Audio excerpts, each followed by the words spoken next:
And now I'm helping Filipinos find discounted properties for them to invest through my group, Assume Balance PH by Ace Aguilar Assets. No po, ang bilis po niyang ano yan, ang growth.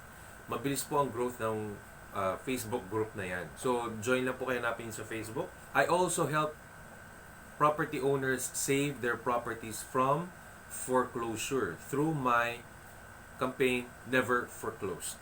In this video, I will feature Mr. Joe Ferreria, the president and founder of Money Doctors Inc. He helped thousands of Filipinos become permanently wealthy. Yung iba po talagang from zero, baon sa utang, and ngayon po they're living a life of wealth and comfort. This is his session in Real Estate Investing Summit 2020 that we held last August. And babanggitin po niya dito that based on historical data, tama bang mag-invest sa real estate ngayon? Number 2, ano ang mga real estate opportunities nag-aabang doon sa mga gustong mag-invest sa real estate? That is, even if in a global crisis that we are in now. Ayoko na po patagalin, panoorin na po natin ang video na to.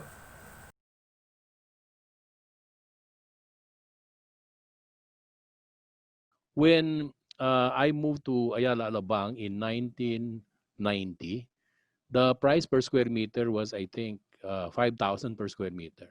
After the 1997 Asian crisis, the values, there were some people who were, in the 97 crisis, there were some people who were buying at 25 and then umatras yung presyo ng house and yung lupa sa Alabang, naging 16,000 per square. Some people who bought at 25,000 per square suddenly had the values go back, no? However, after the problem was over, after the Asian crisis, today Ayala Alabang is 65,000 per square meter. You see, always a great cataclysmic problem, economic, political, or health-wise, is followed by unprecedented growth, no? So therefore, yun historical fact yun. Tingnan mo yung ano yung nangyari after kasi yun ang lagi kong interest yung day after.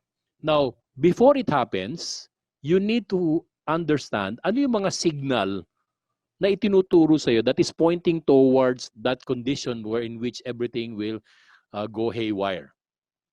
Number one, in today's pandemic, BDO started it. They were already provisioning billions in terms of default on loans. You know, by the central bank regulation says that if there are people who will not pay your amortization for a period of 3 months, you have to consider that as bad loans already and write it off your books. Those are called non-admitted assets. And BDO was one of the first banks that said this year, before the end of the year, we're going to declare that our bad loans have increased significantly this year. So therefore, makikita mo pagka maraming na-foreclose na properties, that is what it tells you. Maraming hindi nakakabayad sa properties for reasons na nawalan ng trabaho or for a lot of other reasons, no, attributed to the pandemic. So therefore, babagal yung pagbenta ng real estate and consequently the prices will become very attractive kasi humihina or in fact baka nga mag-retract ng konti yung values ng real estate. Second signal to you would be the bankruptcies. As I said, during the Aquino assassination, essentially, only one company survived out of probably 10. I've seen that personally as I speak to people. Wow, wala na. One day, nandito yung opisina. The following day, it's boarded up. Third would be the increasing unemployment. That is one, the political problems and the upheavals have contributed to our people going abroad.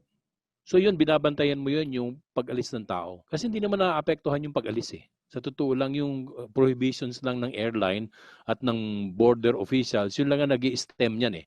But you will see that there are people who are actually going abroad to seek employment. So therefore, these three alone, if you track it, if you want to track it, you can go to tradingeconomics.com.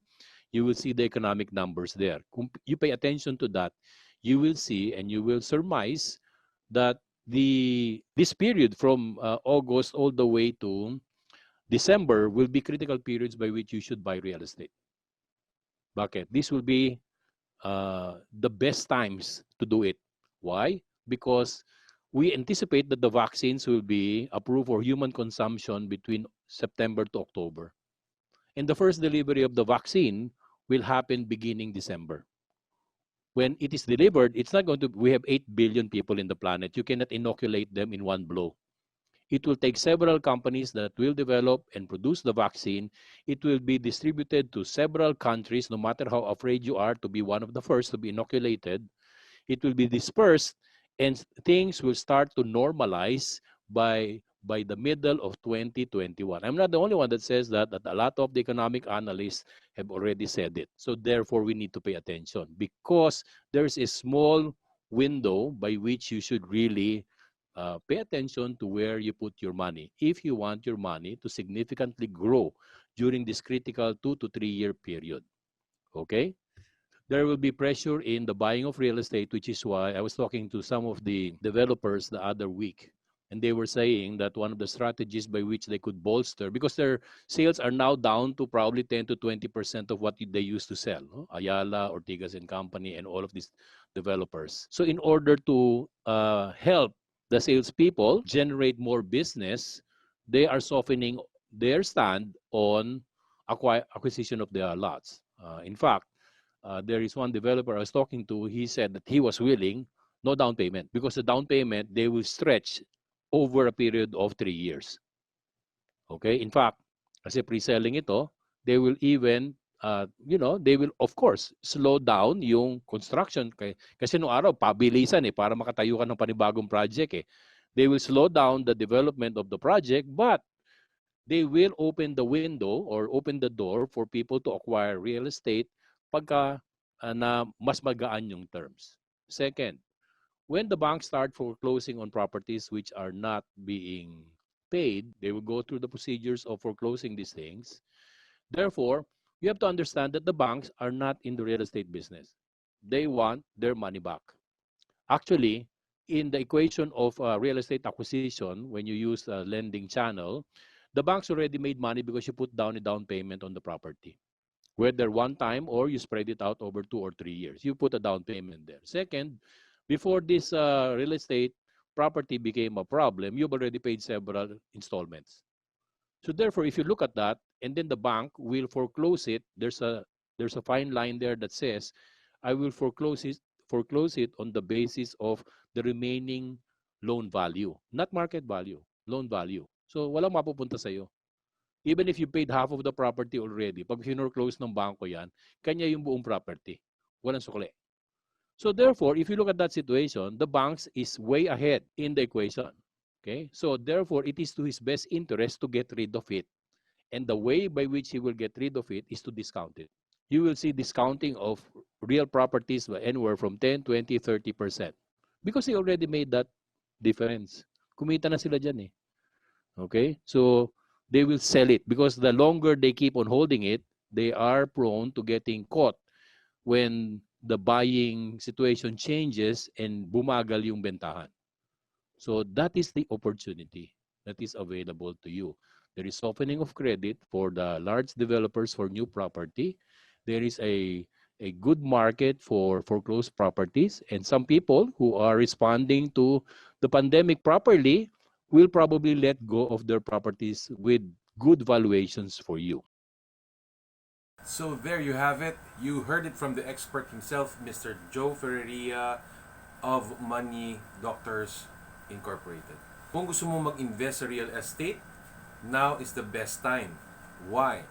If gusto mo ng brand new houses, the developers will stretch the down payment. For example, sa Sukat, may project po dyan ng Avida Towers Sukat, and they announced that the 15% down payment is payable in 60 months.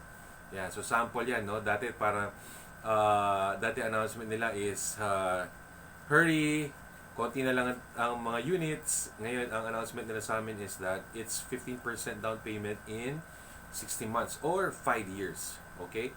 Now, if you want foreclosed properties, dahil dadami ang inventory ng mga banks, they need to sell those assets with discounted prices. For example, any bank, no, they could reduce the price from 20% to 30% of the value. Bakit? Una, hindi yan ang negosyo nila.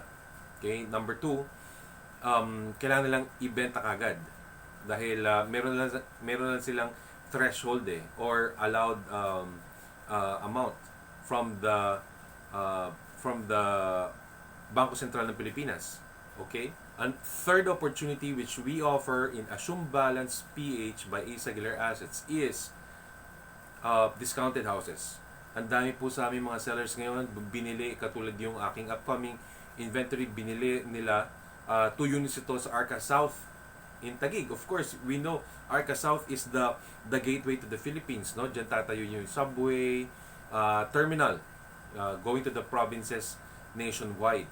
Okay? So dalawang unit 'yon, and itong dalawang units na to ino-offer na lang nung aking client, i-offer na lang daw namin sa market at acquisition price. So hindi yung current market value, which is doble yan minsan Okay, madalas doble na yan.